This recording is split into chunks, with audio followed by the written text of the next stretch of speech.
Assalamu alaikum. Le participe actif, ismul fa'il, est le nom qui fait l'action du verbe. Exemple, ghafara, pardonner. Ghafir, c'est le pardonneur. Kataba, écrire. Katib, c'est l'écrivain. Daraba, frapper. Darib, le frappeur. Kazaba, mentir. Kazib, le menteur. Et ainsi de suite. Il existe des formes d'exagération de ce participe actif pour indiquer une intensité dans le sens de ce mot-là. Et les schèmes d'exagération du participe actif sont de deux sortes. La première sorte, c'est ce qu'on appelle awzanun qiyasiyya, des schèmes d'exagération analogiques, c'est-à-dire qu'ils sont reproduisibles avec tout verbe trilitère de forme simple. N'importe quel verbe de forme simple, je peux former l'exagération de son participe actif selon l'un de ces schèmes-là. Et c'est ce que l'on va étudier dans cette vidéo. Le deuxième type de schème d'exagération, c'est ce qu'on appelle awzanun sama'iyya. Ce sont des schèmes non analogiques. Les noms formés dépendent de l'écoute de ce qui nous est parvenu des Arabes. On ne peut donc pas former l'exagération à partir de n'importe quel verbe.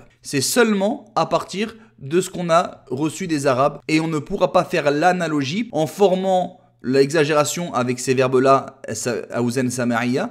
On ne pourra pas faire l'analogie avec n'importe quel autre verbe. Al-awzanul qiyasiyyatu li siratil mubalagha. Les schèmes analogiques pour la forme de l'exagération. Ils sont au nombre de 5. La première forme, ou le premier schème, c'est le schème fa'al. Le deuxième schème, fa'oul. Le troisième schème, fa'il. Le quatrième schème, fa'il. Et enfin, le cinquième schème, mif'al. Prenons un exemple d'un verbe trilitère de forme simple. Le verbe pardonner, ghafara. Eh bien, son participe actif est le mot ghafir, un pardonneur, pour dire soit que la personne pardonne beaucoup et fait cette action de pardonner énormément, soit elle pardonne grandement. Et entre ces schèmes-là, il n'y a pas une grande différence. Ainsi, ghafara pour dire un grand pardonneur. On pourra dire soit ghaffar, soit ghafour, soit ghafir, soit ghafir, soit mirfar. Et ils ont tous à peu près le même sens. Même si le dictionnaire me donne que quelques-uns, ou qu'on n'entend que quelques-uns, notamment Ghaffar et Ghafour, ça ne veut pas dire que les autres ne peuvent pas être construits à partir de ce verbe-là.